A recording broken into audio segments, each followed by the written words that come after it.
I've always believed in paying attention to details. The small things, like the way a person shifts in their chair when they lie, or how their eyes dart away at the wrong moment. The way a smile can be too perfect, too rehearsed. It's a skill I picked up over time, mostly as a survival mechanism. And this morning, as I sat at my sister-in-law Caroline's dining table for our monthly family brunch, that skill was screaming at me. Jessica, my wife, placed a steaming cup of coffee in front of me. Her lips curved into that sweet, effortless smile she had perfected over the years. "Made you a special coffee, honey," she said, her voice smooth as silk. Now, I don't claim to be a coffee connoisseur, but I know how coffee should smell.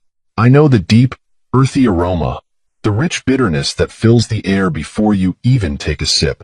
This was different. The second the steam hit my nose, something twisted in my gut. There was an underlying scent, faint but unmistakable, metallic. I didn't react, didn't let my face betray a single flicker of suspicion. Instead, I picked up the cup, swirling the dark liquid gently, pretending to appreciate her effort. "How sweet," I murmured, offering a small smile in return. Jessica's eyes flickered, just for a second, barely noticeable, unless you were looking, unless you knew what to look for. Across the table, Caroline stirred her own coffee lazily, her long nails tapping against the porcelain. She always played the role of the casual observer, watching, waiting, pretending she wasn't in on whatever was happening behind the scenes. I had learned the hard way that with these two, nothing was ever casual. Over the past year, I'd been sick more times than I could count. Stomach pains that kept me doubled over in bed. Nausea so intense I could barely stand. Emergency room visits with doctors scratching their heads, unable to explain why my body was betraying me. And always, it happened after a meal prepared by Jessica or during one of these brunches at Caroline's house. Coincidence? Maybe once, maybe twice. Not this many times. I had theories, of course. Wild, twisted suspicions that any sane man would dismiss. But I'd learned that ignoring the signs didn't make them disappear. So today, I had a plan. I reached for my phone, pretending to check a message. Then, with a perfectly timed stumble, I bumped the table, just enough to make the cups clatter, just enough to create a moment of chaos. "Ah, damn," I muttered, steadying myself. Jessica's hand shot out, her fingers gripping the table's edge. A natural reaction, maybe, but her eyes went straight to my coffee cup. Not me, the cup. That told me everything I needed to know. As I straightened, I reached out, switching my coffee with Caroline's. It was quick, effortless, the kind of move you learn after years of playing defense in a game you never signed up for. Caroline barely glanced up, too absorbed in whatever she was typing on her phone. Jessica, though? She noticed. She recovered quickly, forcing another smile. But I saw the moment of hesitation, the way her throat worked as she swallowed. "Careful, honey," she said, her voice light. "Don't be too clumsy. Wouldn't want you spilling that special coffee I made just for you." I chuckled, lifting the new cup to my lips, pretending to sip. The scent still lingered in the air, twisting my stomach into knots. But now, it wasn't my problem anymore. I placed the cup back on the table, watching, waiting. 30 minutes. That's all it would take. Caroline didn't know it yet, but she was about to become the proof I needed. The proof that my own wife was trying to poison me. 30 minutes. That's all it took. I sat there, calm and patient, watching as Caroline's fingers trembled slightly around the handle of the coffee cup. At first, it was subtle, barely noticeable, just a slight hesitation in her grip. But I saw it. I saw everything. Jessica sat beside me, her body stiff despite the relaxed smile she kept plastered on her face. She was watching too, though she tried to pretend otherwise. Every few seconds, her gaze flicked toward me, then toward Caroline, then back to me again, like she was expecting something to happen. The only problem? It wasn't happening to me. Caroline let out a breath, shifting in her seat. She rubbed her fingers against her temple like she was trying to shake off a headache.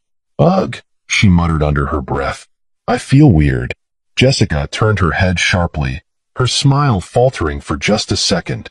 "Weird how?" Caroline frowned, blinking a few times. Her normally sharp eyes looked unfocused, like she was struggling to keep up with the conversation. Just off. My hands feel tingly, she murmured, flexing her fingers. And my stomach. Jessica's fingers curled around the edge of the table. Her knuckles were turning white. Maybe it's just the heat, she said quickly, forcing a chuckle. Or maybe you didn't eat enough this morning. I leaned back, resting my arm casually along the chair, pretending to be oblivious. Inside, my pulse was pounding. I knew that reaction. I'd lived it too many times. The nausea that starts as a pit in your stomach, spreading like an invisible sickness. The dizziness that makes the world tilt slightly, just enough to disorient you. The tingling in the fingers, the sudden weakness in the limbs. I'd felt all of it before. And now, Caroline was feeling it. I glanced down at the coffee cup in front of me, the one that should have been mine. It was still untouched, the steam curling lazily into the air. That strange metallic scent still lingered, taunting me. Jessica's hand reached toward her own cup, but she didn't drink from it. She was watching, waiting. I saw the moment realization hit her. Her breath hitched, her back straightened, and for just a second, just a fraction of a second, her eyes widened in horror before she masked it. Oh, she knew. She knew. This wasn't an accident. This wasn't just paranoia on my part. She had planned this. She had expected me to drink that coffee. And now, as she watched Caroline's body betray her, the weight of her mistake was sinking in. The coffee was poisoned, and she had poisoned it. My own wife. I turned to Caroline, studying her carefully.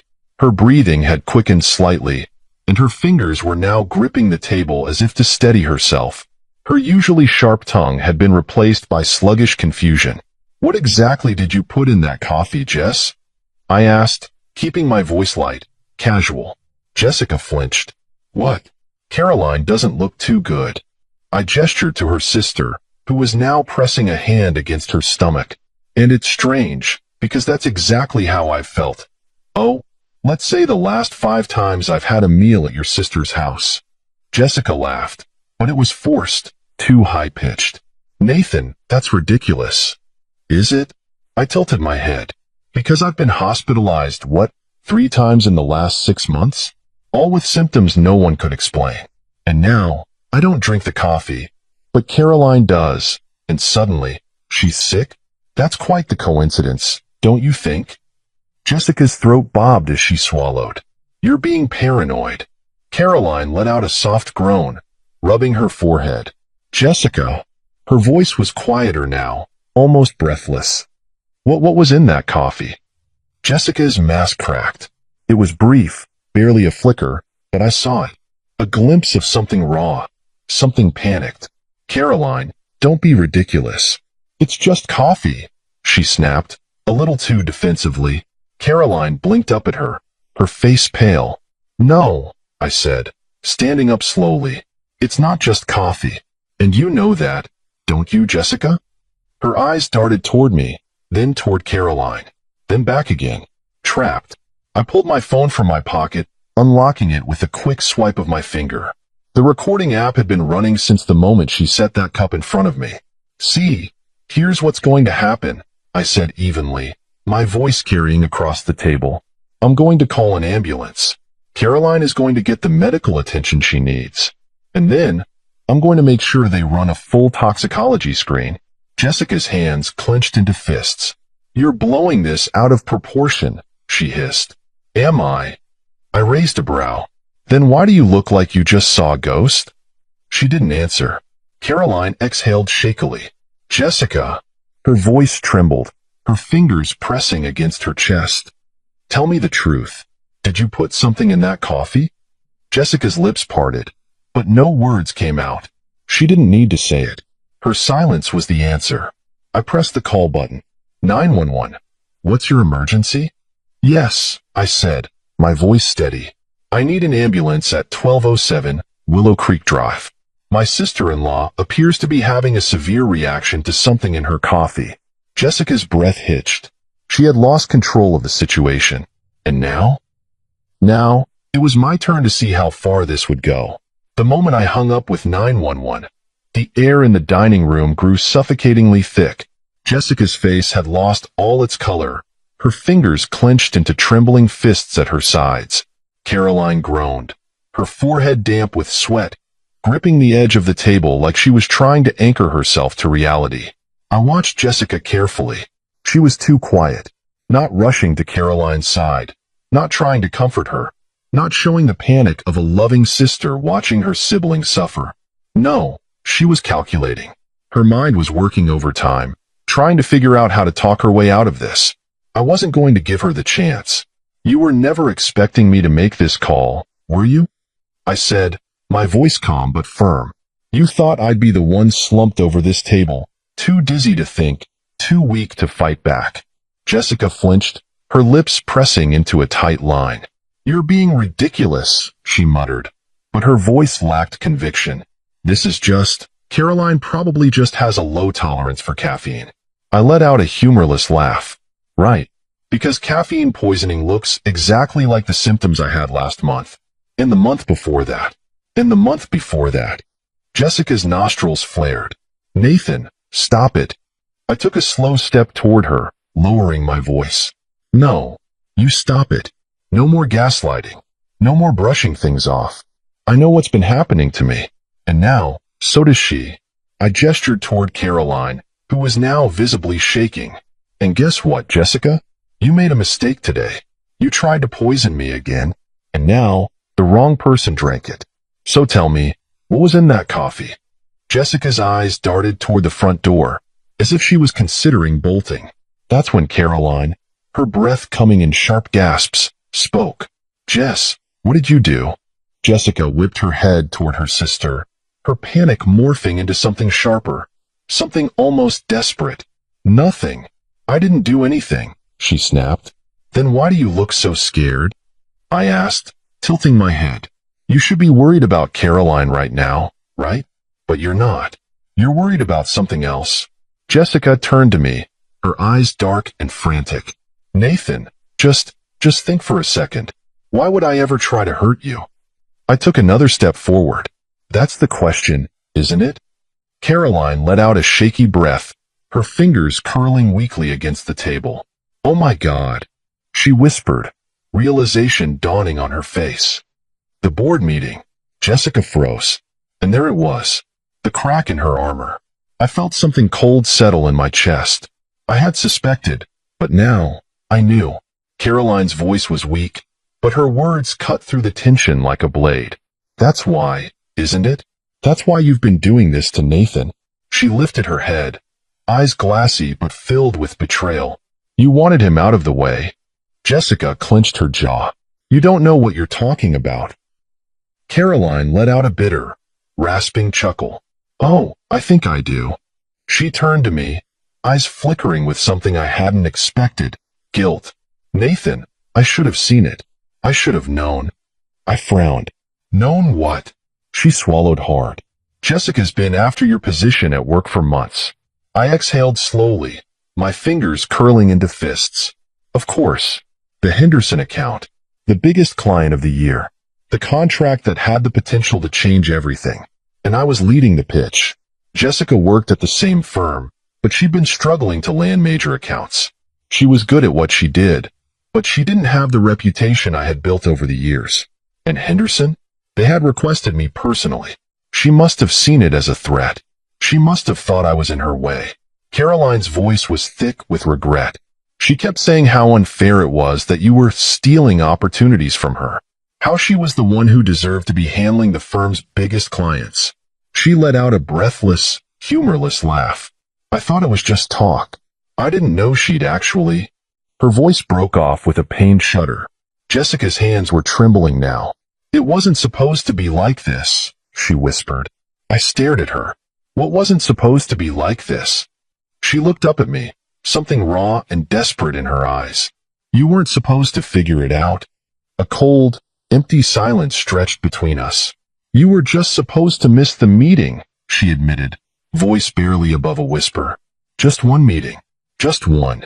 So they'd think you were unreliable. So they let me take the lead instead. Her voice cracked. But you kept bouncing back. No matter what I did, You kept showing up, and then they gave you the next big account, and then the next, and the next. Her breath came in short, angry gasps. Do you know what it's like to work twice as hard, only to be overlooked again and again? She snapped, her voice rising. To have everything you deserve handed to someone else? I stared at her in disbelief. Deserve? You think you deserve my job? Jessica's face twisted with something ugly. Yes, she spat. I do, because I work just as hard as you. But nobody ever notices me when you're in the room. I'm always just Jessica, just another employee, just your wife. Asterisk. She let out a shaky breath. I thought if you got sick just once, just one time, I'd finally get my chance. My stomach turned. Caroline let out a wheezing, pained laugh. Well, congratulations, she croaked. You got your chance. And now, you're going to prison for it. Jessica's face twisted in panic. Caroline, no. I didn't mean for this to happen. Shut up, I snapped, my voice like ice. Jessica flinched. I pulled my phone out again, tapping the screen. I recorded everything, I said coldly. You just confessed to poisoning me. Her eyes went wide. No, I didn't mean. Doesn't matter, I interrupted. You said it, and the police are already on their way. Jessica's face twisted into something I barely recognized. A mixture of rage, panic, and sheer disbelief. You, she started, but the distant sound of sirens cut her off. Her head snapped toward the window, her hands shaking violently now. Caroline exhaled shakily. You're done, Jess, she whispered. It's over. And for the first time since this nightmare started, Jessica realized she had lost. The sirens grew louder, and Jessica's breath quickened. She looked like a cornered animal, eyes darting toward the front door, the windows, the hallway, anywhere that could offer an escape. But there was nowhere to run. I didn't take my eyes off her as I stood by Caroline's side, gripping my phone like it was my lifeline. Because right now, it was. A moment later, the paramedics burst through the front door, their voices brisk and professional as they moved toward Caroline. What are her symptoms? One of them asked, already kneeling beside her. She's dizzy, weak, nauseous. I listed, stepping back to give them space. Her hands have been shaking. She's having trouble keeping her balance. Caroline groaned as one of the medics checked her pulse, then flashed a light into her eyes. Her pupils are dilated, he murmured to his colleague. Possible toxic reaction. Jessica stood frozen in place, watching with wide eyes. Ma'am, the paramedic turned to her. Do you know what she's ingested? Jessica's mouth opened and closed. No words came out. I do, I said calmly. She drank my coffee, the one my wife made specifically for me. The paramedic glanced at Jessica, his face unreadable. Do you know what was in it? Jessica's lips trembled. I just made regular coffee, she whispered. I pulled out my phone and pressed play on the recording. Jessica's confession echoed through the room. You were just supposed to miss the meeting. Just one. So they'd think you were unreliable. The paramedic's head snapped up. His expression shifted immediately. What had been neutral concern turned to something much more serious. We need to get her to the hospital now. Two medics lifted Caroline onto a stretcher as she whimpered in pain. I'll ride with her, I said quickly. Jessica took a step toward me, her face pale. Nathan.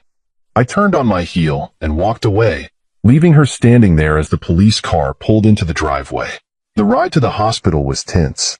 Caroline's breathing was shallow, and every few minutes, she shivered violently despite the blanket wrapped around her. I sat beside her, watching helplessly as the medics administered oxygen, monitoring her vitals. Nathan, her voice was faint. You knew, didn't you? I swallowed. I had my suspicions. She let out a weak, bitter laugh. Guess we both learned the hard way. I didn't respond. There was nothing to say. The moment we arrived at the hospital, nurses rushed her into a treatment room while a doctor peppered me with questions. What she ate, what she drank, when the symptoms started. I told them everything. Then I handed over my phone. I recorded her admitting to it. I told the attending physician. Check Caroline's toxicology report. I'd bet my life this isn't the first time my wife has done this. The doctor's expression darkened. "We'll run every test necessary." 2 hours passed. I sat in the waiting room, my hands clasped together, my thoughts spiraling. I replayed everything in my head. The months of illness, the lies, the dismissals, the careful way Jessica had orchestrated it all. The pieces fit too well. She had planned this. Every single step of it. She hadn't just wanted me to miss one meeting. That had been the start. But when that failed, she had escalated. Each time, the symptoms grew worse. She had been slowly pushing, testing, seeing how far she could go without getting caught. And now, finally, she had gone too far. A door swung open, pulling me from my thoughts. Dr. Phillips, a tall woman with sharp eyes and silver-streaked hair, walked toward me. "She's stable," she said without preamble. "We were able to flush most of the toxins from her system. She's weak, but she'll recover." I exhaled a breath I hadn't realized I was holding. And Dr. Phillips studied me for a moment. "You were right to be concerned. The toxicology report confirmed the presence of a non-lethal but highly potent compound, one that shouldn't be in any food or drink. We're running further analysis, but the initial results are alarming." My jaw clenched. "How alarming?" She hesitated, then handed me a tablet.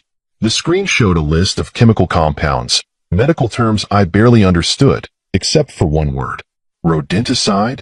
I said, my voice barely above a whisper. Dr. Phillips nodded grimly. "A slow-acting poison often used in pest control. In small doses over time, it causes fatigue, nausea, muscle weakness, but in concentrated amounts..." She met my gaze. "It could be fatal." My stomach churned. She hadn't just been trying to sabotage me. She had been trying to kill me. "Would you be willing to speak with law enforcement?" the doctor asked. I let out a slow breath.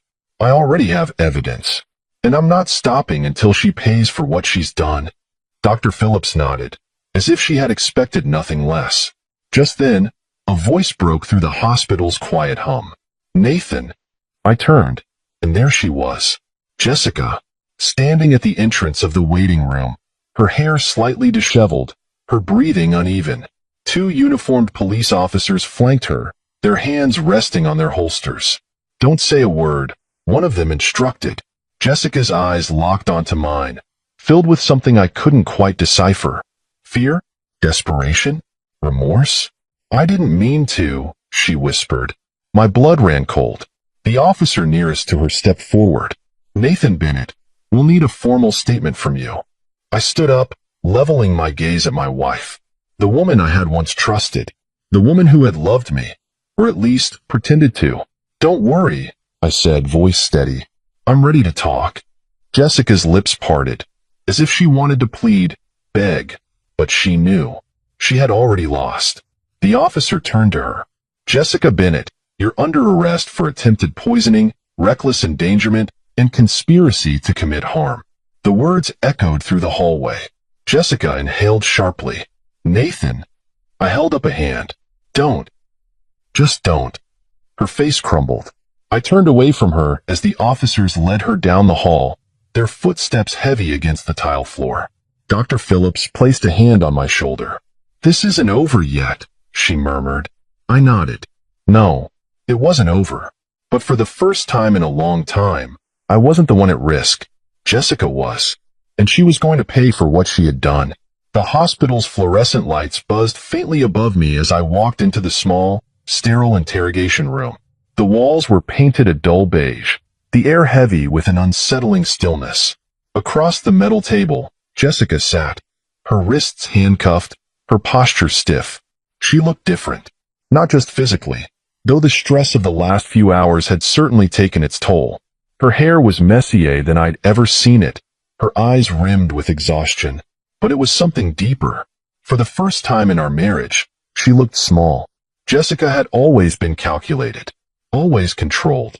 She was the kind of woman who never let a single strand of hair fall out of place, who could walk into a room and command attention with a single glance. But now, she was sitting in a police interrogation room, waiting to hear just how much of her life was about to collapse. I sat down across from her, folding my hands on the table. She didn't meet my gaze. "Why, Jessica?" I asked, my voice low but firm. Her shoulders tensed. "Don't act like you don't know," she muttered, still refusing to look at me. "I want to hear it from you." Jessica let out a breath, sharp, shaky. "I already told you. It wasn't supposed to be like this." I scoffed. "Oh, right. You only meant to make me sick, not kill me. That makes it so much better." She flinched at the sarcasm in my voice, but I didn't care. "I need to understand," I continued, my tone even. "I need to know how the woman I married, the woman I loved, could do something like this." Finally, she lifted her eyes. And for a brief moment, I saw it. The flicker of something beneath the cold calculation. Regret? Shame? Or just the horror of getting caught? Jessica inhaled slowly. "Do you know what it's like, Nathan?" she asked softly. "What?" "To be invisible," she whispered. I frowned. "Jessica, what the hell are you talking about?" She let out a bitter laugh. "You don't get it. You never had to get it. Everything has always been so easy for you." Her gaze sharpened, her fingers curling into fists. You walk into a room, and people listen to you. They respect you. They want to work with you. Meanwhile, I've spent years busting my ass at that company, and no one ever saw me. I exhaled through my nose, keeping my emotions in check. "So you decided to poison me? That was your solution?" Jessica clenched her jaw. "It wasn't supposed to go this far." "You keep saying that." I leaned forward. "But it did." Her throat bobbed as she swallowed hard. "I just wanted a chance. A real chance. But every time I thought I had an opportunity, you were there. Taking every promotion, every major client, every account I worked twice as hard for." Her voice wavered. "So yeah, at first, I just wanted you to slow down. Just enough for people to finally see me." I shook my head in disbelief. "You don't sabotage people you love, Jessica." She blinked rapidly, as if my words had struck her. But she didn't deny it. "You know what the worst part is?" I asked, my voice growing rough. "I trusted you. Even when I started getting sick, I never wanted to believe that it could be you." Jessica's face twisted, her jaw tightening. "And yet, you did." I narrowed my eyes. "Because the truth was impossible to ignore. You made sure of that." Silence stretched between us, thick with all the things left unsaid. Then, quietly, Jessica spoke again. "And Caroline?" I tilted my head. "What about her?" She let out a slow breath. "Is she going to be okay?" For the first time since this started, Jessica looked genuinely afraid. Not for herself, but for Caroline. "She's stable," I said carefully. "But she could have died, Jessica." Her lips parted slightly, her hands trembling against the table. "She wasn't supposed to drink it," she murmured, almost to herself. "It was never meant for her." I leaned forward, and I was never supposed to figure it out. But here we are. Jessica's gaze met mine, and for the first time, I saw real remorse in her expression. But it wasn't enough. Not even close. "Do you regret it?" I asked. She exhaled sharply. "Getting caught?" "Yes." I let out a cold laugh, shaking my head. "Of course. Because if I had just gone along with it, if I had kept drinking whatever you put in front of me, I'd still be sick. You'd still be winning. Right?" Jessica didn't answer. That's what I thought. Another long silence passed. Then Jessica took a deep breath, squaring her shoulders. "I should talk to my lawyer," she muttered. I stared at her for a moment, then nodded slowly. "Yeah, you should." I stood up, pushing the chair back. Jessica's eyes flickered with something. Maybe she had expected me to say more. Maybe she had hoped for some kind of absolution. But I wasn't offering it. Not after everything. "I'm done, Jessica." My voice was firm, unwavering. "You made your choices. Now you have to live with them." She didn't argue, didn't beg. She just watched as I turned and walked out the door. The second I stepped into the hallway, the weight on my chest lifted. Jessica had spent months trying to tear me down, trying to make me weak. But she hadn't won. I was still standing. And now, I was ready to watch her fall. The moment I walked out of that interrogation room, I knew there was no going back. Jessica's betrayal was no longer a suspicion or a nightmare that haunted me in the quiet hours of the night. It was real, and now she was going to pay for it. Detective Morrison, the lead investigator, met me just outside the room. He was a tall, broad-shouldered man with tired eyes, the kind of cop who had seen far too much of the worst parts of humanity. "Well," he said, exhaling as he flipped through a small notepad. "That was interesting." I crossed my arms. "You heard everything?" He nodded. "Every damn word." Jessica's confession, what she said, what she didn't say, was enough to confirm what I already knew. This wasn't just some misunderstanding or a desperate woman making a mistake. It was intentional. Morrison shut his notepad and gave me a long, assessing look. "We're moving forward with formal charges. But we need more than just her words to ensure this sticks in court." I squared my shoulders. "What do you need?" He motioned for me to follow him down the hall. "We've already gotten a warrant for a search of your home," Morrison explained as we walked. "If she's been poisoning you for months, she had to keep whatever she was using somewhere. The toxicology report from your sister-in-law already confirmed foreign substances in her system, ones that don't just end up in coffee." I clenched my jaw. "So, if we find the source, then we have a rock-solid case," Morrison confirmed. We reached the main hospital entrance, where two uniformed officers stood beside their patrol car, waiting. My heart pounded against my ribs as the reality of the moment settled in. Jessica's life, the one she had so carefully built, so desperately protected, was about to come crumbling down. And for the first time, I didn't care. When we arrived at the house, it was surreal walking into what had once been my home. The officers moved through the rooms with practiced efficiency, opening cabinets, drawers, even checking behind the fridge. I stood in the doorway of our bedroom, watching as one of the officers went through Jessica's nightstand. "You lived with her every day," Morrison said beside me. "Did she ever seem nervous? Like she was hiding something?" I let out a slow breath. "She was careful, very careful. She never left anything obvious out in the open. But I knew Jessica, and I knew she wasn't invincible." We moved to the kitchen next. One officer was already digging through the spice cabinet, another checking the pantry. The detective in charge of collecting evidence turned to Morrison. "We've got something." I followed them to the lower cabinet near the sink. The officer pulled out a small black box, setting it carefully on the counter. It looked unremarkable at first, just an ordinary storage container. But when they opened it, the air in the room shifted. Inside were bottles. Small, carefully labeled vials of substances I didn't recognize. Some with their original pharmaceutical labels, others without. Morrison picked one up, his expression darkening. "This," he said, handing it to the evidence tech, "isn't something you buy at a grocery store." I stared at the collection, my stomach churning. All this time, Jessica had been keeping stock of whatever she had been using on me, like I was some experiment. One of the officers handed me a piece of folded paper. "You might want to see this." I unfolded it, my hands tightening around the edges. It was a list. Dates, dosages, effects. She had documented everything. Every single time I had fallen ill. Every headache. Every emergency room visit. Every unexplained sickness. Jessica had written it all down, like she was conducting some kind of sick, twisted study. Morrison let out a low whistle. "Well, this is damning." I swallowed hard, feeling my pulse roar in my ears. "You're telling me?" The realization hit me like a truck. She never planned on stopping. If I hadn't switched that cup with Caroline's, if I hadn't started questioning things, would I have survived the next dose? Would she have gone all the way? The thought sent ice through my veins. Morrison motioned to the officers. "Bag all of it. We're done here." Back at the station, I watched from a distance as Jessica was led from her holding cell to a different interrogation room. She didn't fight, didn't try to run, but when she caught sight of me through the window, she hesitated.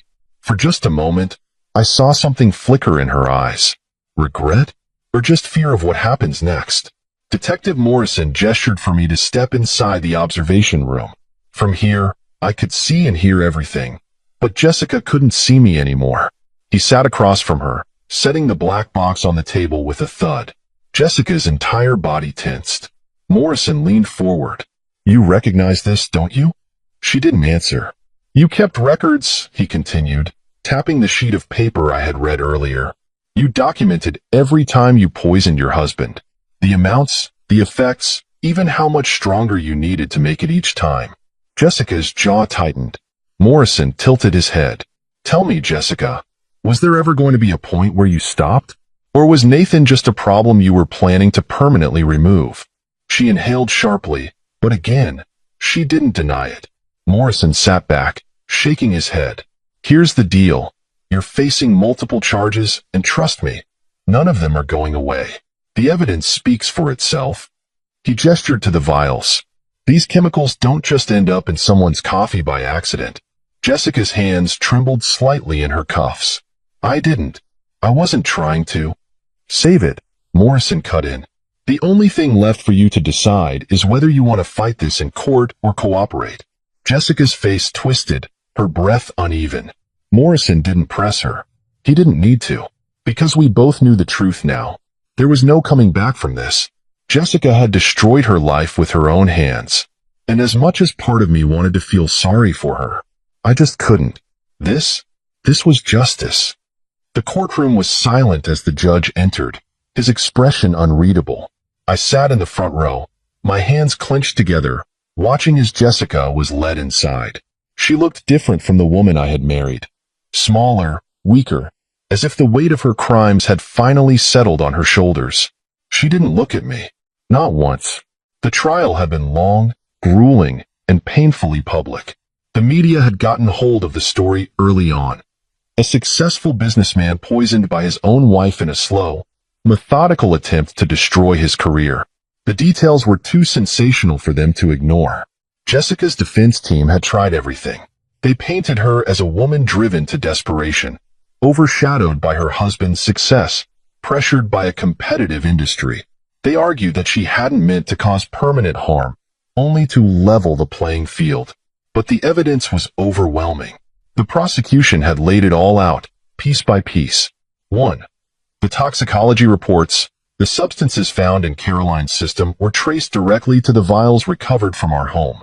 The slow-acting poison had been used in varying doses, just enough to cause sickness without immediate suspicion. 2. The recordings, my secret recordings from the brunch, where Jessica confessed to sabotaging me, were played for the jury. The sound of her voice, laced with frustration and entitlement, sealed her fate. 3. The documented pattern, the handwritten notes from our kitchen cabinet, Jessica's detailed log of my symptoms, had been particularly damning. The prosecutors called it a systematic experiment in cruelty. 4. The witness testimonies. Caroline had taken the stand, her voice shaking as she recounted how Jessica had dismissed her concerns over the years. My colleagues from work testified about my unexplained illnesses, my declining health, and how Jessica had subtly planted doubts about my reliability. When the lead prosecutor delivered his closing statement, I knew it was over. This was not an accident, he said firmly, pacing the courtroom floor. This was premeditation. Jessica Bennett did not act out of desperation. She acted out of calculation. She saw an obstacle in her husband, and instead of working harder, she tried to eliminate him. Jessica sat stone-faced as the jury was dismissed to deliberate. It didn't take them long. 2 hours later, they returned. The judge asked the foreperson to read the verdict. My heart pounded in my chest. We, the jury, find the defendant guilty on all counts. Jessica inhaled sharply, her mask finally cracking. I let out a slow breath, closing my eyes for just a moment. It's over. The judge wasted no time. Given the overwhelming evidence, Jessica was sentenced to 25 years in prison without the possibility of parole. The words echoed in the courtroom, a final, undeniable truth. I didn't celebrate. I didn't cheer. Because in the end, no one won. Jessica had lost her freedom, her career, and everything she had once valued. And me? I had lost a woman I had once loved. After the sentencing, I stepped outside the courthouse, the crisp air biting against my skin. Reporters were already swarming, their cameras flashing as they shouted questions. How do you feel now that justice has been served? What would you say to Jessica if you had the chance? I ignored them, because the truth was, I didn't feel anything. Not relief, not anger, not even satisfaction, just exhaustion. A soft voice pulled me from my thoughts. Nathan. I turned. Caroline stood a few feet away, her face pale but steady. She was still recovering, but she looked stronger than she had that day at the hospital. You okay? I asked. She let out a small, bitter laugh. Am I okay? My sister just got sentenced to prison for trying to poison my brother-in-law. So no, not really. I sighed. Yeah, same here. For a long moment, neither of us spoke. Then Caroline shook her head. I don't understand her, she murmured. She had everything. A good career, a husband who loved her, a life she built from nothing, and she threw it away. I didn't respond right away, because I didn't understand it either. I think, I said finally, Jessica convinced herself that nothing she had was ever enough. Caroline exhaled, rubbing her arms against the cold. You think she regrets it? I thought back to the courtroom, to the way Jessica had stared blankly at the table as the judge read her sentence. I don't know, I admitted, but it doesn't really matter anymore. Caroline nodded, because in the end, Jessica's regrets wouldn't change anything. She had made her choices, and now, she had to live with them. Months passed. Life slowly moved forward. Jessica's trial had been a spectacle, but soon, people found new stories to obsess over. The headlines faded. The whispers at work quieted. And I healed. It wasn't instant. It wasn't easy. But day by day, I rebuilt. The Henderson account, the very contract Jessica had tried to sabotage, ended up solidifying my career. After hearing about the trial, the firm doubled down on their trust in me, offering more opportunities, more clients, more success than I had ever imagined. Jessica had tried to destroy me, and in the end, all she had done was make me stronger. 1 year later, I stood at the podium of a corporate event, staring out at the sea of faces in front of me. I had been invited as a keynote speaker, a recognition of my resilience, my work ethic, my success. As I stepped up to the microphone, I let the moment settle. Then, I spoke. Success isn't just about talent or hard work, I began. It's about integrity. It's about the relationships we build, the trust we earn. I paused, my mind flickering back to everything I had been through. Sometimes, I continued, the biggest obstacles in our lives come from the people closest to us. And when that happens, we have two choices. We can let it break us, or we can let it fuel us. A quiet murmur ran through the crowd. I smiled faintly. I chose to rise, I finished. And I'm standing here today because of it. The room erupted in applause. And as I stepped away from the podium, shaking hands with my colleagues, I realized something. I had survived. Jessica had tried to take everything from me. But in the end, I was the one who won. 1 year. It had been exactly 1 year since the trial ended. 1 year since Jessica had been sentenced to 25 years in prison. 1 year since I had walked out of that courthouse, carrying the weight of betrayal, relief, and exhaustion all at once. And yet, despite everything, I was still here. Stronger. Thriving. I took a slow sip of my coffee, the first cup I had truly enjoyed in a long time, before setting it down on the polished mahogany desk in front of me. My office was quiet, save for the distant hum of traffic outside the high-rise window. The skyline stretched before me, a reminder of how much had changed in just 12 months. A year ago, I had sat in this very chair, my mind clouded with doubt, betrayal eating away at me like a slow poison. My career had been in shambles, my personal life even worse. I had spent months questioning everything, how I could have been so blind, how I had let someone I loved so deeply turn against me. But that was then. And now? Now, I was at the top of my game. After the trial, the Henderson account, the very project Jessica had tried to sabotage, became one of the most successful campaigns our firm had ever handled. Clients took notice. My reputation grew. And as Jessica faded into irrelevance, I rose higher than ever before. Nathan? I glanced up from my desk as my assistant, Lauren, stepped into the office. You have a call on line 2. It's from Nashville State Correctional. I went still. I didn't need to ask who it was. Jessica. I hadn't spoken to her since the trial, hadn't written, hadn't visited, hadn't acknowledged her existence. And yet, here she was, reaching out from the prison cell she had so carefully crafted for herself. Lauren hesitated. Want me to tell them you're unavailable? I stared at the blinking light on my phone, debating. Then I nodded. Yeah, do that. She gave me a knowing look before disappearing down the hall. I leaned back in my chair, exhaling slowly. Jessica had already stolen enough from me. My time, my trust, my peace of mind. I wasn't about to give her another second. That evening, I met Caroline for dinner. It had become a tradition of sorts, checking in with each other, making sure we were both healing in our own ways. She had struggled after the trial, too. Losing her sister had left a void in her life, even after everything Jessica had done. Guess who called me today? I said as I poured her a glass of wine. She didn't even hesitate. Jessica. I raised an eyebrow. How'd you know? Caroline let out a tired laugh. She called me last week. I frowned. And? She shrugged. Begged for forgiveness. Said she regretted everything. Asked if I could help her get an appeal. I scoffed. An appeal? After everything? Caroline swirled the wine in her glass. Yep. She swears she wasn't in her right mind. That she never meant to hurt you. I studied her carefully. Do you believe her? She hesitated, then sighed. I think she regrets it, but not because she's sorry. I think she regrets getting caught. I nodded. That was exactly what I thought, too. Caroline tilted her head. Are you going to visit her? I let out a short laugh. Not a chance. She didn't argue. Instead, she raised her glass. To moving forward? I lifted mine in return. To moving forward. Months passed. The media stopped talking about Jessica. People stopped whispering about the trial. And I stopped thinking about her. For the first time in years, I could wake up without feeling like I had to look over my shoulder. I could go to work, meet with clients, live my life without fear.